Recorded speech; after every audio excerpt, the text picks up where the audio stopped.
Asia কাপের ফাইনালে ওঠার লড়াইয়ে মাঠে নেমেছিল ভারত এবং বাংলাদেশ। বাংলাদেশ টসে জিতে ব্যাটিংয়ে পাঠায় ইন্ডিয়াকে। ইন্ডিয়ার দুই বিধ্বংসী ওপেনার শুভমান গিল এবং অভিষেক শর্মা 6 ওভার 2 বলে 77 রান সংগ্রহ করে প্রথম উইকেটে। শুভমান গিল 29 রানে ফিরলেও অভিষেক শর্মা 37 বলে 75 রান করেন 5টি বিশাল 6 এবং 6টি 4-এর সাহায্যে। এবং ইন্ডিয়ার মিডল অর্ডার ব্যাটসম্যান হার্দিক পান্ডিয়ার 29 বলে 38 রানের উপর ভর করে শেষ পর্যন্ত ইন্ডিয়া 168 রান সংগ্রহ করে 20 ওভারে।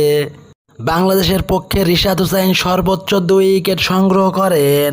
জবাবে ব্যাট করতে নেমে সর্বোচ্চ 42 রানের পার্টনারশিপ করেন পারভেজ হুসাইন ইমন এবং সাইফ হাসান। পারভেজ হুসাইন ইমন 19 রানে ফিরলেও সাইফ হাসানকে আর কেউ সঙ্গ দিতে পারেনি বাংলাদেশের কোনো batsman.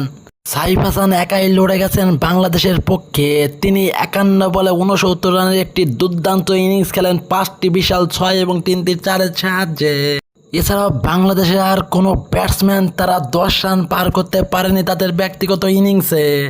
India Chinaman bowler Kuldeep Yadav সর্বোচ্চ 4 ওভারে 18 রান দিয়ে 3 উইকেট সংগ্রহ করেন। এছাড়াও জাসপ্রীত বুমরা 2 উইকেট এবং বরুণ চক্রবর্তী 2 উইকেট সংগ্রহ করে বাংলাদেশের ব্যাটিং লাইন আপ গুড়িয়ে দেয়।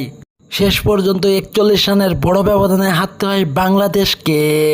এছাড়াও সেই সুবাদে ফাইনালে চলে গেল ইন্ডিয়া।